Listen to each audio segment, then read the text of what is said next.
Bismillahirrahmanirrahim. Assalamualaikum warahmatullahi wabarakatuh.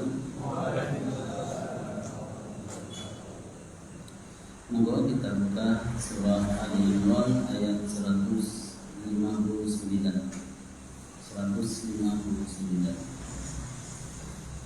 A'udzu billahi minasy syaithanir rajim.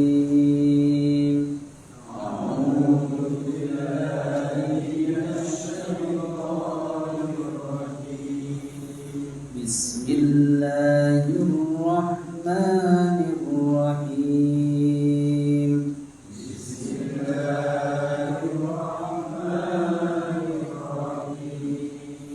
Alhamdulillahi rabbil alamin.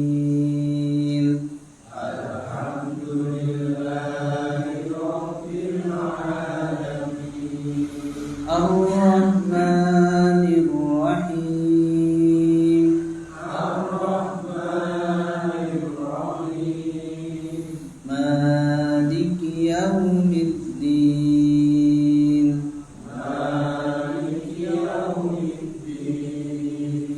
Iyyaka na'budu wa iyyaka nasta'in.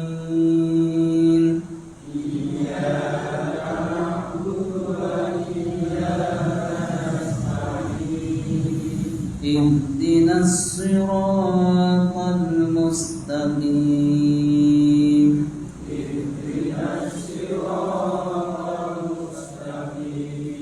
Siratal ladzina an'amta 'alaihim. Siratal ladzina an'amta 'alaihim ghairil maghdubi 'alaihim waladdallin. Ghairil maghdubi 'alaihim waladdallin.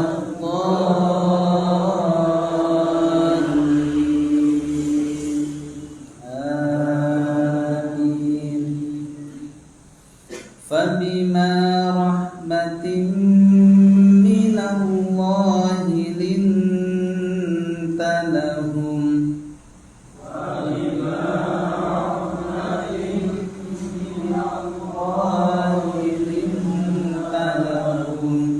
Walau kunta fazzan ghalidhal qalbi lam faddu min hawlik.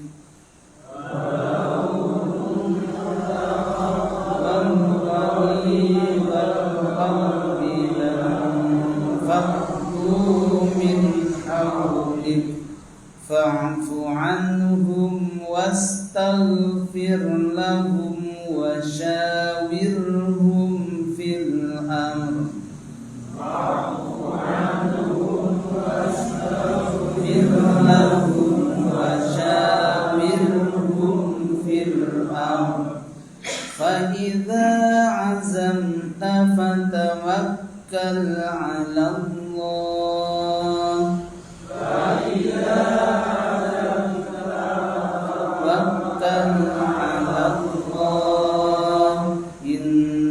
Innallaha yuhibbul mutawakkilin.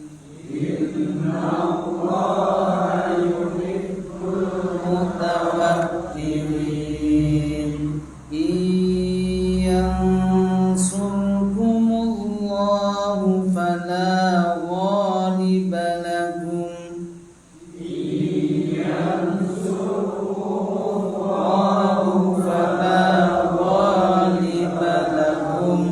Wa iyakhdzulkum faman dzalladzi yansurukum min ba'di.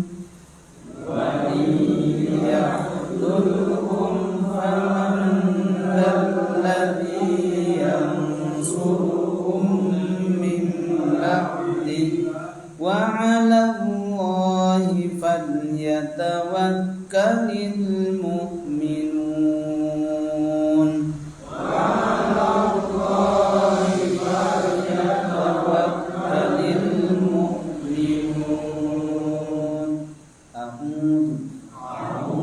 Aku berlindung billahi kepada Allah minasyaitani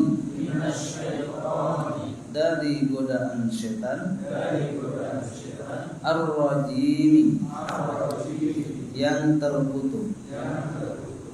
Fabima maka dengan sebab rahmatin suatu rahmat minallahi dari Allah linta engkau bersifat lembut lahum bagi mereka walau kunta dan sekiranya engkau faddan keras ghalidhal qalbi dan keras hatinya lam faddu niscaya mereka menjauh min haulika dari sekelilingmu fa'fu maka maafkanlah anhum kesalahan mereka wastaghfir dan mintalah ampun lahum untuk mereka kepada Allah wasyawirhum dan hendaklah bermusyawarah dengan mereka fil amri dalam suatu urusan.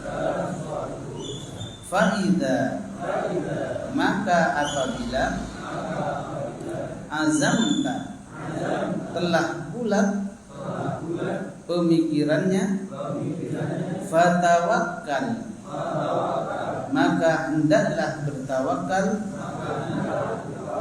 alallahi kepada Allah. Innallaha sesungguhnya Allah yuhibbu menyukai al-mutawakkilina orang-orang yang bertawakal. Iyansurkumullahu jika Allah menolong kalian fala ghalibalakum maka kalian tidak akan kalah. Wa in dan jika yakhdulkum Allah membiarkan kalian faman maka siapakah dzalladzi yang bisa yang surukum menolong kalian mim ba'dihi sesudahnya wa 'alallahi dan hanya kepada Allah falyatawakkal hendaknya bertawakal al-mu'minuna orang-orang yang beriman. Alhamdulillahirabbil alamin. Shalatu wassalamu ala Rasulillah wa ala alihi wa ashabihi ajma'in. Amma ba'du. Qala Allah ta'ala a'udzu billahi minasyaitonir rajim. Fabima rahmatin minallahi linta lahum maka disebabkan karena rahmat Allah yang diberikan kepada Nabi Muhammad dan Nabi Muhammad berbuat lembut kepada mereka. Walau kunta faddan ghalidhal qalbi lam faddu min hawlik dan sekiranya Nabi Muhammad berbuat kasar dan juga keras hatinya niscaya mereka akan menjauh dari sekelilingnya. Fa'fu anhum maka hendaknya maafkanlah mereka wastaghfir lahum, dan mintalah ampun untuk mereka, wasyawirhum fil amri, dan hendaklah bermusyawarah dalam suatu urusan. Fa idza azamta, dan apabila telah kuat dan bulat dalam pemikirannya, fatawakkal 'ala Allah, maka hendaknya bertawakal kepada Allah. Innallaha yuhibbul mutawakkilin, sesungguhnya Allah menyukai orang-orang yang bertawakal. Iyansurkumullahu fala ghaliba lakum, jika Allah menolong kalian, pastilah kalian tidak akan pernah dikalahkan oleh mereka. Wa iyakhdzulkum, dan jika Allah membiarkan tidak menolong kalian, faman dalladzi yansurukum min ba'di, lalu siapakah gerangan yang bisa menolong kalian setelahnya. Wa 'alallahi falyatawakkalul mu'minun, dan hanya kepada Allah hendaknya orang-orang mukmin itu bertawakal kepadanya. Alhamdulillah, puji dan syukur kepada Allah Subhanahu wa taala. Shalawat dan salam kita aturkan kepada junjungan Nabi kita Muhammad sallallahu alaihi wasallam. Pertemuan yang lalu Allah Subhanahu wa taala berfirman di dalam ayat yang telah kita baca bahwasanya orang-orang Islam dilarang oleh Allah Subhanahu wa taala yaitu berperilaku dan memikirkan dan mengikuti apa yang dikatakan oleh orang-orang kafir. Yang dimaksud orang kafir di sini adalah orang munafik. Kenapa orang munafik dinamakan kafir? Karena maaf, lisan mereka itu mukmin akan tetapi hatinya kafir. Maka oleh sebab itulah larangan dari Allah, janganlah engkau menjadikan orang-orang kafir itu sebagai teman kalian, yang mana mereka menganggap kematian itu, jadi pemikiran kematian itu berasal dari dirinya. Maka oleh sebab itu tidak mungkin kita mengatakan bahwa kematian itu karena kita dan lain sebagainya, akan tetapi semua adanya kematian dan kehidupan semuanya Allah yang menentukan. Nah, kemudian larangan-larangan ini salah satunya adalah tidak boleh kita mempunyai pemikiran sebagaimana yang dipikirkan oleh orang-orang munafik. Kemudian yang kedua, bahwasanya Allah Subhanahu wa taala menjelaskan kepada kita dengan ringkas bahwa orang yang meninggal itu ada kalanya mutum, ada kalanya kutiltum. Ada kalanya mutum, ada kalanya kutiltum. Kalau kutiltum, maka dia tidak akan pernah dihisab, jadi langsung. Jadi gak ada proses hisab, proses langsung. Tetapi kalau mutum, mereka akan melalui proses seperti biasa, dikumpulkan di alam mahsyar, nanti hisab dan seterusnya. Maka kemudian kalau ditanyakan kepada kita mutum atau kutiltum, adalah kutiltum. Begitulah yang diberikan kepada mereka orang-orang beriman dulu pada zaman Nabi sallallahu alaihi wasallam. Kemudian kita ketahui bahwasanya dari kalangan mereka orang-orang munafik itu banyak sekali yang keluar tidak mengikuti suruhan Nabi sallallahu alaihi wasallam. Jadi banyak, kalau kita biasa, Nabi sallallahu alaihi wasallam banyak sekali disakiti hatinya oleh mereka. Yang pertama adalah Nabi sallallahu alaihi wasallam sakit hati disebabkan karena pamannya meninggal pada saat itu, yaitu Hamzah. Sakit luar biasa. Makanya Wahsy itu adalah orang yang masuk Islam tetapi dia masih dia gak enak, dia membunuh pamannya Nabi. Kemudian yang kedua, Nabi sallallahu alaihi wasallam pelipisnya sendiri beliau jadi luka, kepalanya juga luka pada saat itu, jadi juga sedih. Dan gak kalah pentingnya juga Nabi sallallahu alaihi wasallam dikhianati oleh sebagian kaum muslimin yang mereka itu terprovokasi dengan adanya rayuan Abdullah bin Ubay bin Salul. Sampai-sampai Nabi memanggil mereka, mari kembali ke sini, tetapi mereka tetap pergi, tidak mau mengikuti seruan Nabi sallallahu alaihi wasallam. Maka dengan kesedihan dan semua kekecewaan tentunya kalau orang biasa, maka disitulah Allah Subhanahu wa taala memberikan bagaimana secara hakikatnya sifat seorang Nabi sallallahu alaihi wasallam menghadapi seperti itu. Bagaimana sifat seorang Nabi ketika beliau bahkan dipanggil pun juga tidak menyaut pada saat itu. Lalu kemudian Allah menjelaskan sifat seorang Nabi ketika diperlakukan seperti itu oleh umatnya. Maka dengan sifat yang paling menonjol dalam posisi seperti itu adalah tetap lemah lembut, lalu kemudian berhati dengan dingin, dan begitu juga melakukan 3 hal yang paling muncul di situ: memaafkan, kemudian selanjutnya memintakan ampun kepada Allah untuk mereka yang salah tadi, lalu kemudian yang ketiga dengan bermusyawarah dalam suatu urusan, dalam peperangan. Maka setelah itulah Allah Subhanahu wa taala menjelaskan apabila sudah bulat tekadnya untuk melakukan sesuatu yang telah disepakati dalam musyawarah, maka setelah itu hendaknya bertawakal kepada Allah Subhanahu wa taala. Sesungguhnya orang-orang yang ditolong oleh Allah Subhanahu wa taala tidak akan pernah bisa dikalahkan oleh orang atau musuh. Dan itulah yang disebut dengan sunnatullah. Dan orang-orang yang demikian itu adalah orang yang sangat dicintai oleh Allah Subhanahu wa taala. Maka oleh sebab itu Bapak dan hadirin hadirat sekalian rahimakumullah, pada kesempatan ini tentu kita akan membahas bagaimana sifat Nabi ketika beliau itu sudah banyak kekecewaan kepada umat Islam pada saat itu. Sebagian umat Islam akan tetapi Nabi masih tegar. Itulah yang digambarkan oleh Al-Quran. Untuk lebih jelasnya kita baca dari ayat yang kita baca tadi.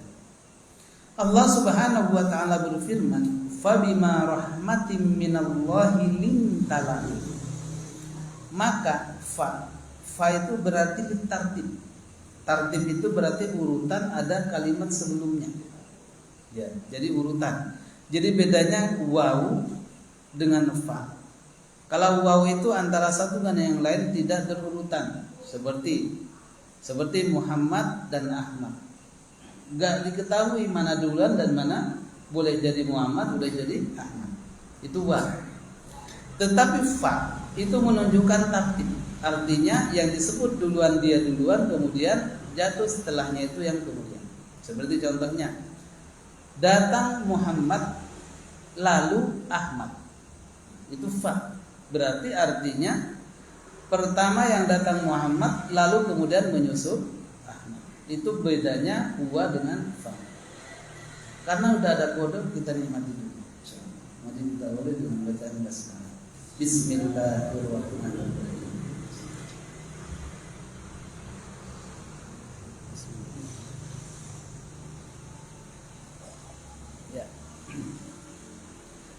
Jadi mohon maaf, belajar tafsir seperti ini, jadi perkata itu ada makna, ada kelebihan-kelebihan daripada terjemahan, lebihnya di situ. Jadi fa itu menunjukkan tartib, urutan gitu. Jadi artinya setelah membahas tentang orang-orang yang membelok dengan Nabi Sallallahu Alaihi Wasallam, lalu kemudian banyak sesuatu yang diberikan yang tidak enak kepada Nabi, lalu setelah itu dari sikap mereka yang sudah banyak yang mengkhianati Nabi dalam tanda kutip, artinya kembali tidak mau ikut berperang dan berprasangka bahwasanya seandainya mereka ikut aku, pastilah dia tidak akan terbunuh. Itu kan menyakiti Nabi seharusnya.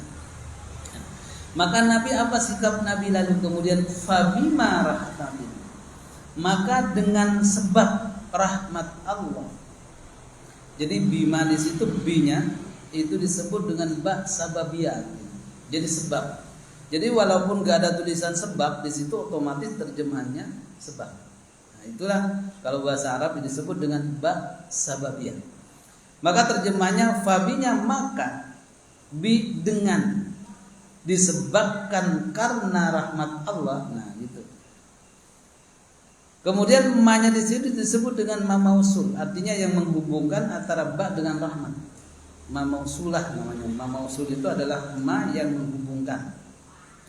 Sehingga makna daripada fabiyar rahmatin, maka dengan sebab rahmat Allah Subhanahu wa taala, Nabi Muhammad sallallahu alaihi wasallam lintalahu. Linta itu berarti bukan linta yang disawah, bukan. Linta di sini adalah berbuat, berakhlak lemah lembut.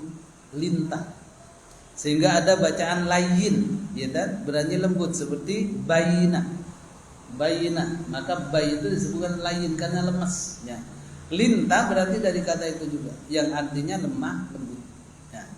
Jadi karena rahmat Allah Subhanahu wa taala yang diberikan kepada Nabi sallallahu alaihi wasallam, maka walaupun beliau itu disakiti hatinya oleh sebagian kaum muslimin pada saat itu, terutama orang-orang yang kembali tidak ikut berperang, maka Nabi kepada mereka lintalahum, tetap membuat kasih sayang dan lemah lembut.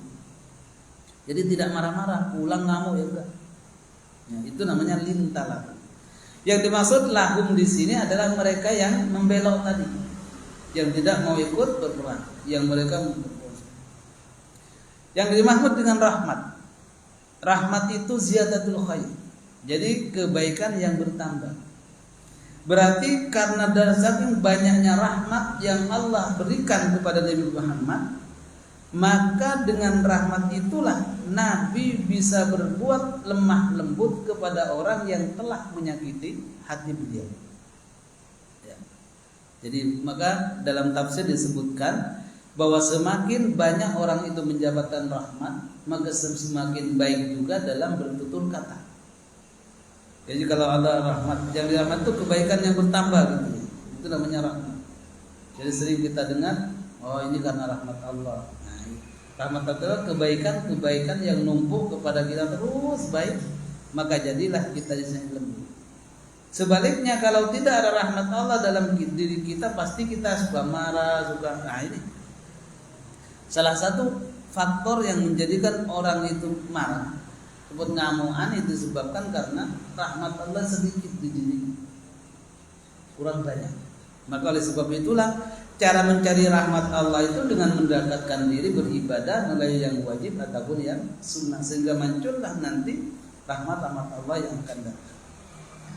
Jadi kalau kita ini orang yang sering ngamuk-ngamuk, gak pernah lembut, bicaranya puasar banget, nah rahmatnya kurang. Rahmat dari Allah Subhanahu wa taala. Ya.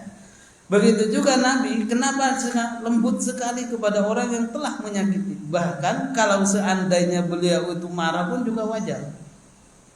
Wajar. Akan tetapi karena rahmat Allah itulah jadi lembut hati Nabi, walaupun beliau disakiti tetap berkata baik dengan Nabi. Dan itu digambarkan oleh Allah Subhanahu wa taala. Dan ini pantas dengan ayat yang berkaitan sering kita dengar, laqad ja'akum rasulun min anfusikum azizun azizum alaihi ma anittum harisun alaikum bil mu'minina raufur rahim, di dalam surat apa? At-Taubah. Itu pas. Jadi ayat ini terkait dengan masalah kelembutan hati Nabi ketika itu. Lalu kemudian Allah menjelaskan, sekiranya itu perkiraan, tapi tidak akan pernah dilakukan oleh Nabi. Itu sekiranya.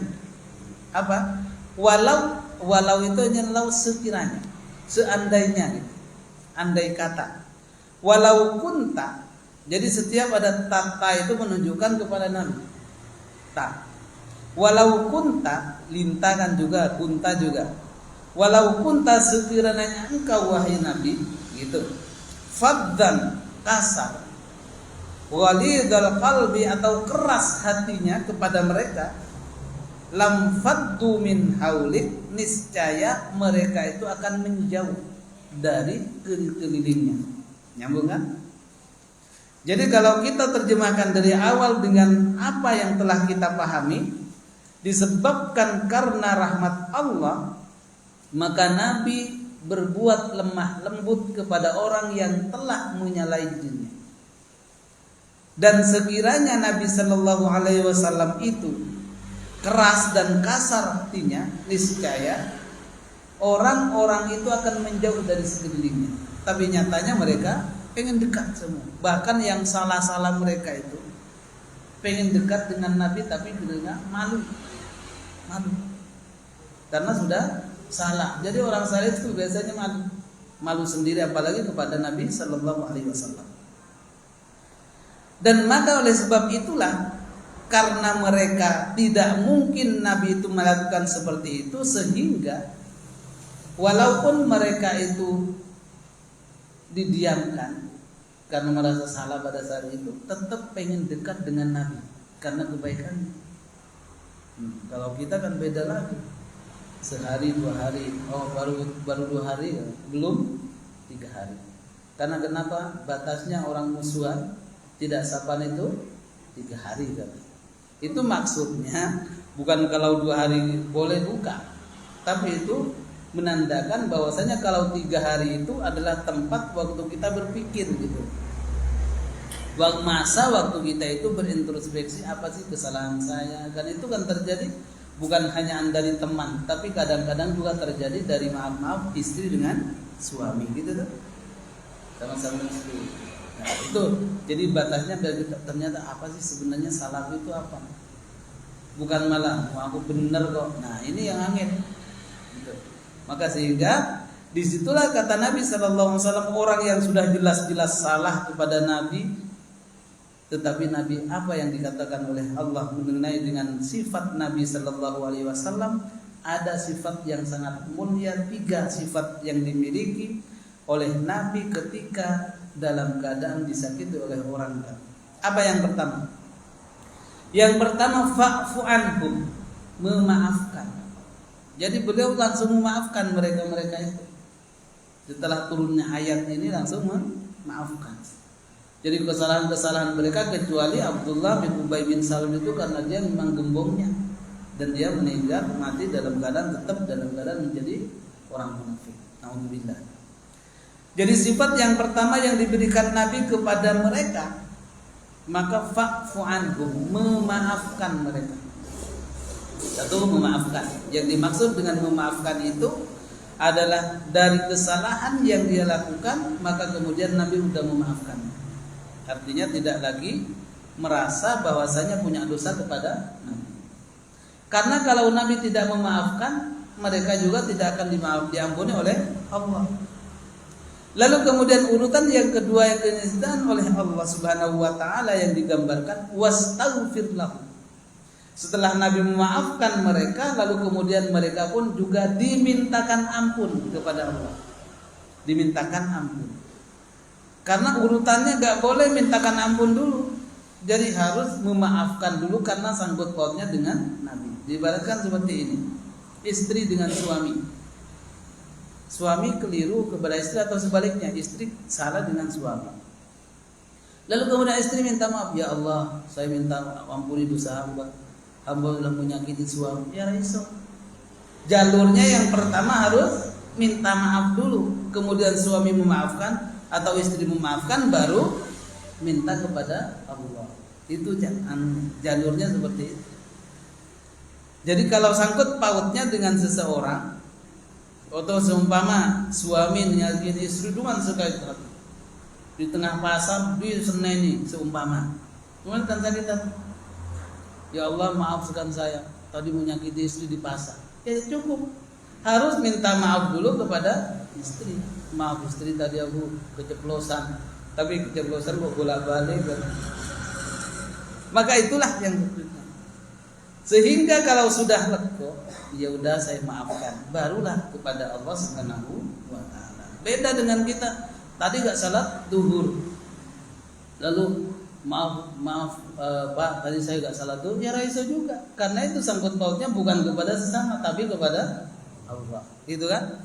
Jadi ada hak kepada Allah, ada hak kepada manusia. Nah begitu juga di dalam ayat ini, yang mana kaitannya pertama kali kesalahan kepada Nabi Sallallahu Alaihi Wasallam, maka Allah menggambarkan, maka hendaknya Nabi memaafkan terlebih dahulu kesalahan mereka, lalu setelah itu wastaghfir lahum, mintakan ampunlah untuk mereka. Sehingga kalau sudah dimintakan ampun, kenapa? Karena kalau mereka tidak dimintakan ampun, maaf termasuk orang yang 50 yang menjadi apa? menjadi syahid itu kan, pemanah itu kan mereka kebanyakan meninggal. Kalau dia tidak dimaafkan oleh Nabi karena melanggar suruh jangan turun malah turun, tidak akan pernah diampuni. Akhirnya mereka itu digolong dengan syuhada masuk surga disebabkan karena pertama pemaafan Nabi kepada mereka kesalahannya, kemudian yang kedua Nabi memintakan ampun untuk mereka yang sudah berbuat salah kepada Allah Subhanahu wa ta'ala. Nah, itu jalurnya kalau kita yang berkaitan dengan masalah hak manusia. Kemudian keistimewaan sifat yang paling mulia yang ditunjukkan Nabi kepada kaum muslimin pada saat itu adalah wasyawirhum fil am, bermusyawarah. Nah, di sini dijelaskan dalam tafsir Ibnu Abbas, begitu juga dalam Ibnu Katsir ditentukan. Jadi Ibnu Katsir itu induknya tafsir itu Katsir. Itu banyak perujukannya ke sana. Kalau Al-Wasit itu kan ngambil dari situ dari sini, udah pelebaran. Tapi yang induknya itu kalau kita baca tafsir ada namanya Ibnu Katsir. Di situ disebutkan. Jadi Nabi Shallallahu Alaihi Wasallam musyawarah dengan sahabat itu yang sifatnya bukan wahyu. Kalau sudah wahyu gak usah musyawarah. Contohnya ya, gak akan dimusyawarahkan dengan Nabi. Tadi ada perintah puasa, musyawarah. Gimana kita buat rembukan dulu musyawarah. Tadi itu ada perintah puasa, tapi tawar apa ora? Nah, gak bisa karena wahyu, gitu kan? Jadi yang sifatnya wahyu itu sami'na wa ata'na.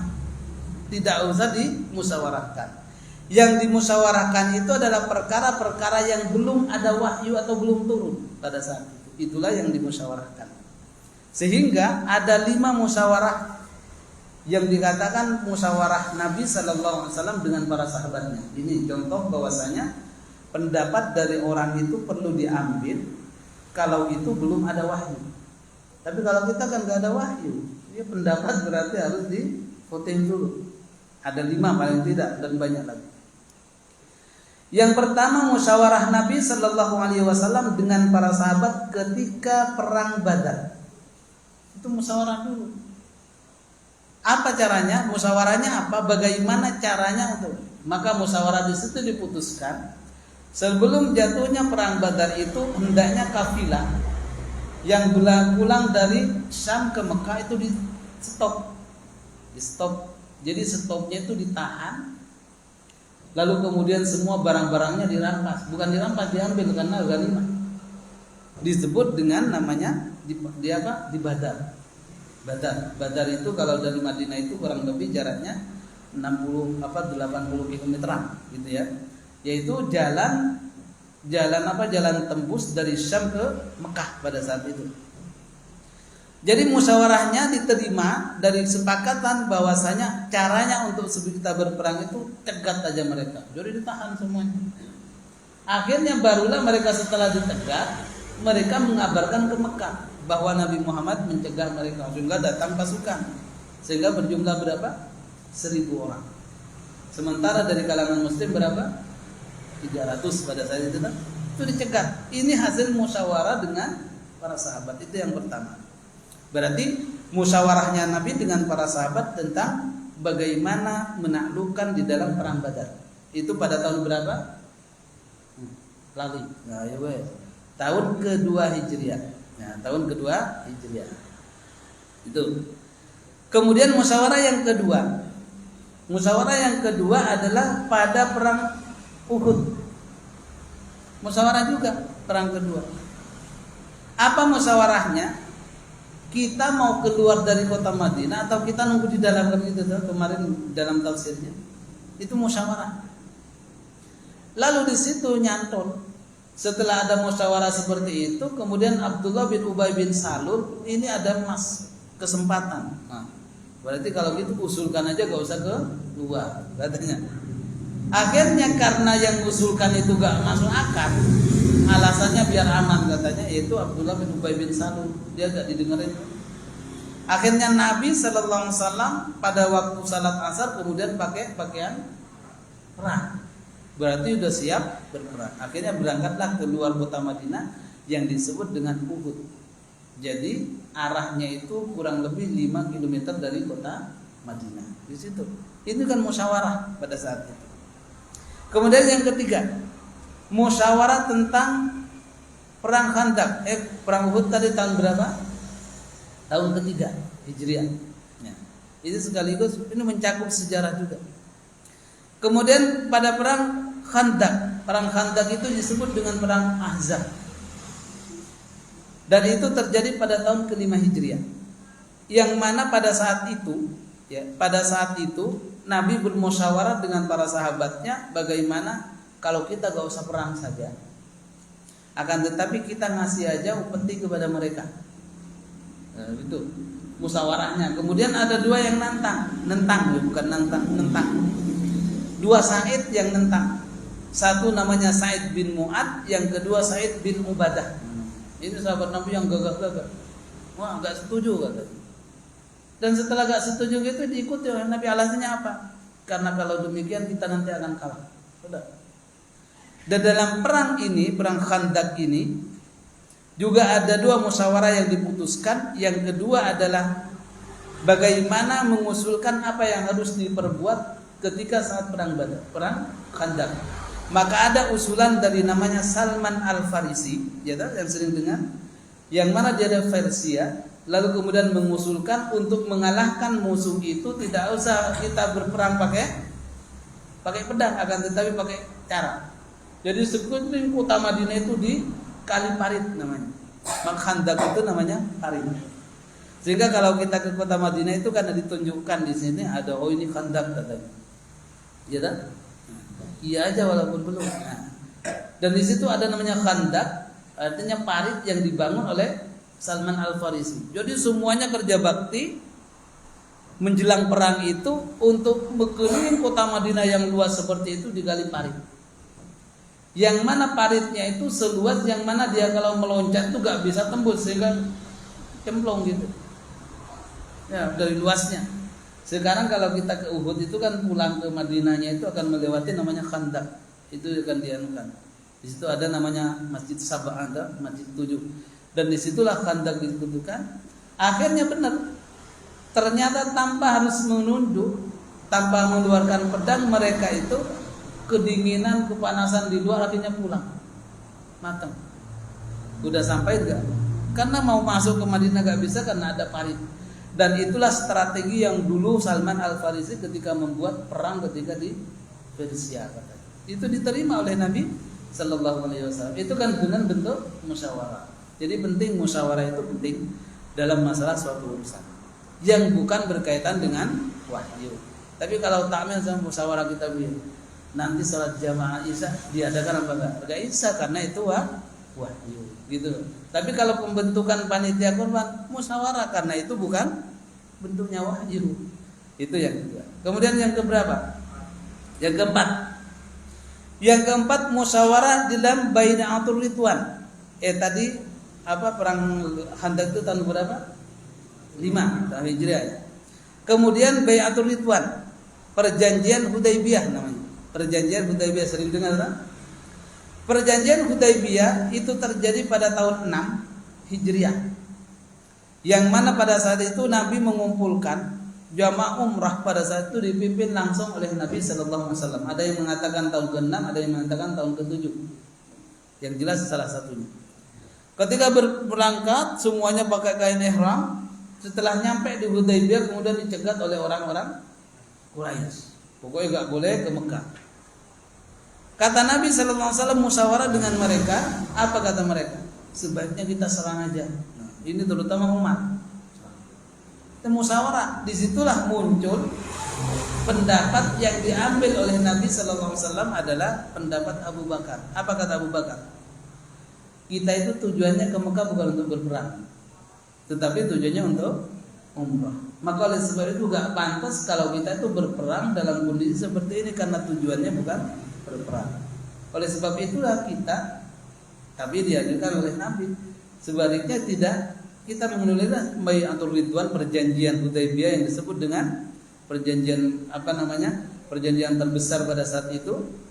Lalu kemudian ditulislah apa kata Abu Bakar? Sesungguhnya tujuan kita ke sini bukan untuk berperang, akan tetapi untuk umrah. Dan maka salah kalau kita berperang menyerang mereka. Akhirnya diterima oleh Nabi Shallallahu Alaihi Wasallam dengan menulis perjanjian, dan perjanjian itulah disebut dengan perjanjian Hudaybiyah, yang nantinya dilanggar sendiri oleh orang-orang Quraisy, dan muncullah nanti pada tahun ke-8 Hijriah yang disebut dengan Fathu Mekah, penaklukan kota Mekah. Itu kaitannya dengan ini. Nah, itu perjanjian. Sehingga pada saat itulah Abu Bakar mengusulkan, jadi pada saat itu karena tidak jadi umrah, padahal sudah pakai pakaian ihram, maka yang 1000 itu semuanya bayar dam, menyembelih hewan kurban. Makanya kalau kita niat umrah, kemudian nyampe ke sana nggak betah, tapi udah pakai ihram, harus bayar dam. Kalau nggak jadi. Itu konsekuensinya yang diberikan. Itu yang keempat adalah musyawarah Nabi dengan para sahabat pada Bai'atul Ridwan. Kemudian yang terakhir, 5 aja biar gak terlalu banyak. Musyawarah Nabi Shallallahu Alaihi Wasallam tentang ayatul ifki. Ayatul ifki, fitnah. Fitnah, kalau fitnah biasa itu fitnah. Tapi kalau fitnah yang paling dalam namanya ifku. Jadi gosip yang menunjukkan bahwasanya Nabi Shallallahu Alaihi Wasallam istrinya, maaf Aisyah selingkuh gitu lah. Itu namanya ayatul ifki. Akhirnya pada saat itu musyawarahlah sebelum turunnya ayat pensucian kepada Aisyah dalam surat An-Nur. Maka dia musyawarahlah bagaimana musyawarah yang diajak musyawarah pada saat itu keluarganya tentunya, yaitu Utsman dengan Ali. Bagaimana? Aku maaf kalau bahasa kasar gitu, tapi aku cerai apa orang menurut. Itu karena kasus seperti itu. Maka mereka pun juga, Ali gak bisa memutuskan, Utsman mumet juga. Gak, itu kan berat. Akhirnya dalam kondisi seperti itu turunlah surat An-Nur yang menunjukkan bahwasanya apa yang dituduhkan oleh orang-orang di sekeliling itu adalah tidak benar. Maka inilah ayat yang disebut dengan ayat menyelamatkan Aisyah pada saat itu. Sehingga Aisyah marah sekali. Ketika Aisyah kan pada saat itu pamit kepada Rasulullah, karena kan gosipnya udah menjadi-jadilah. Lalu kemudian beliau mengatakan, saya pamit pulang ke rumah. Oh ya monggo, gak ditahan gitu kan, berarti ada sesuatu. Itu Nabi pada saat itu kena juga. Akhirnya pada saat pulang kemudian Abu Bakar marah besar kepada Aisyah. Aisyah menyantai aja karena beliau tidak salah. Akhirnya beliau mengatakan setelah turun ayat dari surat An-Nur, nanti akan kita bahas juga. Dan di situ mengatakan bahwasanya sesungguhnya itu semuanya adalah fitnah yang disebut dengan ifkun, fitnah yang luar biasa, sehingga yang Aisyah itu tidak salah. Maka kemudian pada saat itulah Nabi Shallallahu Alaihi Wasallam mendengar ayat itu turun, menunjukkan bahwa kesucian Aisyah radhiyallahu taala anha. Dan pada saat itulah Abu Bakar suruh minta maaf. Kata Abu Bakar, wahai Aisyah, minta maaf kepada enggak, kata apa? Karena yang menyelamatkan aku dari fitnah itu bukan Nabi, akan tetapi Allah Subhanahu wa taala. Subhanallah. Dan inilah yang disebut dengan musyawarah pada saat itu. Luar biasa kan? Makanya kita dijauhkan dari fitnah, apalagi tentang masalah gosip itu sebaiknya kita gak usah ikut-ikutan. Karena berat dan itu ancamannya sangat besar. Walaupun kita melihat sendiri apapun yang enggak boleh, karena saksinya harus ada 4. Coba. Oh itu selingkuh, seumpama maaf itu selingkuh. Itu dalam Islam belum ada 4 saksi. Ini 2 cukup. Kan mendingan diam. Apalagi dipamerkan di WA, itu malah tambah ngarang. Ngawur tenan kalau itu masalah-masalah yang seperti itu adalah dilarang oleh Allah Subhanahu wa taala. Maka Bapak dan Ibu sekalian rahimakumullah, ini menunjukkan ayat yang wasyawirhum fil amri ini menunjukkan bahwasanya Nabi pun butuh pendapat ketika waktu itu belum atau berkaitan dengan itu. Kita lanjut. Nanti waktunya. Kemudian selanjutnya wasyawirhum fil amri. Apa yang dimaksud dengan amri? Urusan tak? Apa yang dimaksud dengan urusan itu? Kira-kira apa?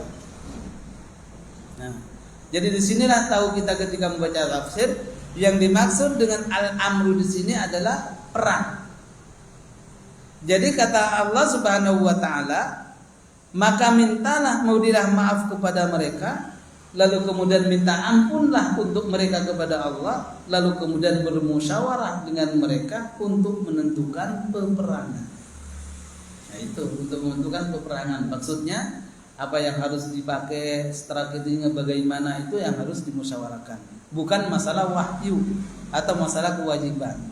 Ya, zakat itu bi 2,5% kurangnya apa enggak? Ya gak iso, karena itu sudah wahyu, itu ketetapan dari Allah. Itu ya. Jadi yang perlu dimusyawarahkan itu bukan yang sifatnya sudah ada wahyu, tetapi yang masih belum, dan kita harus adanya ijtihad, itu yang harus kita musyawarahkan. Fa idza azamta fatawakkal 'ala Allah. Kalau sudah bulat yang kita hasil musyawarah itu sudah selesai, maka barulah kita bertawakal kepada Allah. Makanya syarat tawakal itu kita sudah harus bulat hati dengan hasil musyawarah, baru kita bertawakal. Jadi artinya usaha dulu baru bertawakal kepada Allah.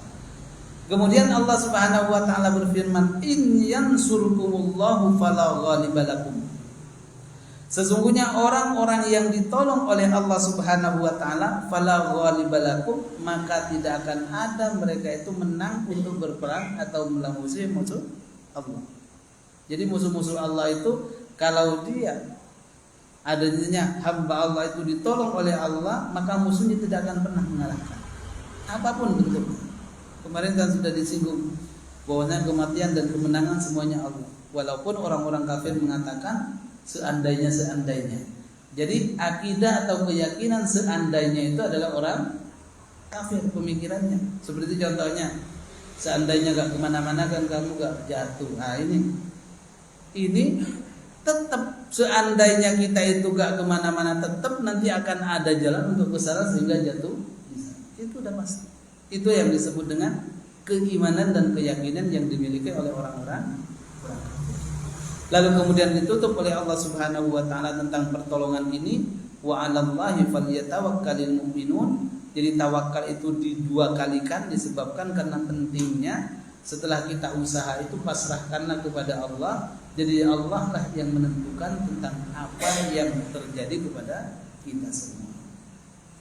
Mungkin ini dulu yang dapat kita bahas. Insyaallah pada pertemuan yang akan datang kita sambung lagi, yang artinya adalah mengajak kepada kita Bapak dan Ibu sekalian, jadilah kita sekuat mungkin menjadi pemaaf, ya, pemaaf kepada orang yang berbuat salah kepada kita. Artinya jangan sampai kita terlalu dendam, karena dendam itu tidak menyelesaikan perkara masalah. Kemudian yang kedua, hendaknya kita memintakan ampun orang yang tersebut. Jadi seumpama ada orang berbuat salah kepada kita memaafkan, kemudian mintakan ampun, ya Allah ampunilah dosa dia, dan seterusnya. Kemudian yang berikutnya, hendaknya kalau ada perkara-perkara yang penting, maka hendaknya dimusyawarahkan untuk menentukan sikap berikutnya. Insyaallah kita sambung pada minggu yang akan datang, mudah-mudahan bermanfaat. Mari kita akhiri, kita tutup dengan sama-sama membaca doa kafaratul majlis dan hamdalah. Subhanakallahumma wa bihamdika asyhadu an la ilaha illa anta astaghfiruka wa atubu ilaik. Terima kasih. Wassalamualaikum warahmatullahi wabarakatuh.